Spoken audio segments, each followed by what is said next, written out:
Dépasser ses limites pour la bonne cause, c'est le défi que se sont lancés 3 mamans bragardes qui participeront du 5 au 10 décembre au raid des Alizés en Martinique. Ce raid multisport est une aventure sportive solidaire et 100% féminine. Et pour nous en parler de ce projet, nous accueillons Hélène Vautrin et Diana Lemus de la team Bragarde. Bonjour Hélène Vautrin et Diana Lemus. Bonjour. Alors, si vous voulez bien, on va regarder un petit extrait du teaser de la 8e édition du raid des Alizés. Oh putain!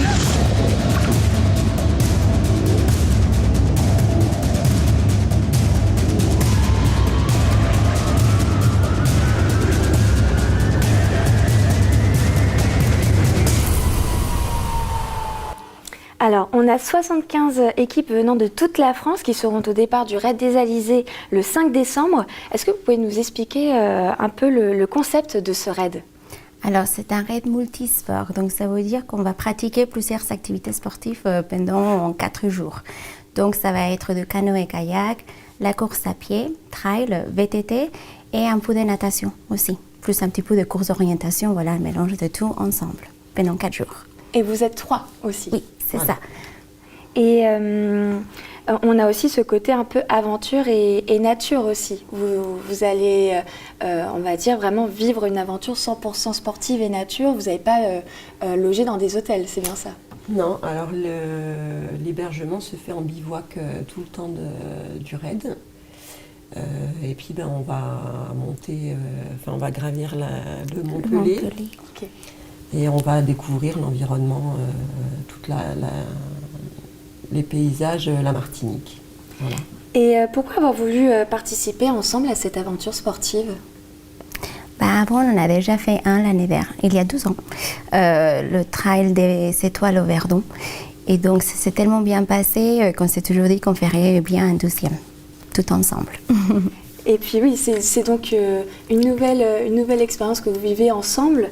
On a aussi, au sein du raid des Alizés, on a ce défi sportif, mais c'est aussi un défi solidaire avant tout.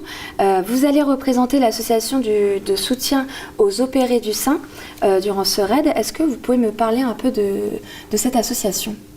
Oui, alors c'est un raid solidaire parce que chaque équipe représente l'association de son choix. Donc nous, on représente l'association de soutien aux opérés du sein. C'est une association de Saint-Dizier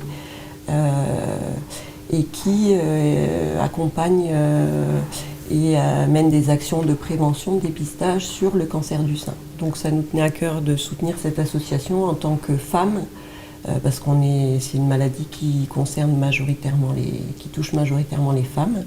Donc ça nous semblait évident. Donc c'est pour cette raison que vous l'avez choisi. On sait un peu comment ça se passe justement la récolte des fonds durant ce raid. Est-ce que c'est plus mettre en avant l'association ou est-ce qu'il y a des fonds qui sont récoltés ? Alors il y a des fonds en fonction de notre classement. Il y aura des enveloppes délivrées à chaque équipe. Toutes les équipes, même la dernière équipe, remportera une dotation pour l'association qu'elle a choisi de soutenir. Et puis nous, en fait, ça permet aussi de faire connaître l'association tout le temps de la préparation, puisqu'on participe, d'autant plus là en ce moment avec Octobre Rose, on participe pas mal avec l'association à toutes les actions qui sont menées autour de nous. On a fait pas mal d'actions, on a participé aux musiques à l'été, on a vendu des boissons, on a fait un concert au Quai 23. On va faire un après-midi à Thé du Gym bientôt. Okay. Donc tous les fonds là qu'on va récolter, ça va être directement pour l'association. Et le raid donc arrive à grands pas. Comment on se prépare physiquement et mentalement à ce type d'expérience, surtout que là on est en Martinique, donc c'est pas le même climat. Comment on fait ? Bonne question. Comme on peut, avec nos activités professionnelles, nos vies de maman. Donc on fait comme on peut. On arrive à s'entraîner à peu près toutes, minimum 3 fois par semaine. Cette année principalement en individuel. On a quand même pu faire quelques courses toutes les 3. Toutes les 3 ensemble. Participer. Et puis il y en a d'autres qui sont programmées où on s'est bloqué 1 ou 2 dates là avant le grand départ. Voilà. Eh ben, on espère en tout cas que vous relèverez le défi de cette aventure sportive et solidaire en Martinique le 5 décembre. Donc, excusez-moi. Merci Hélène Vautrin et Diana Lemus d'avoir été nos invités du jour.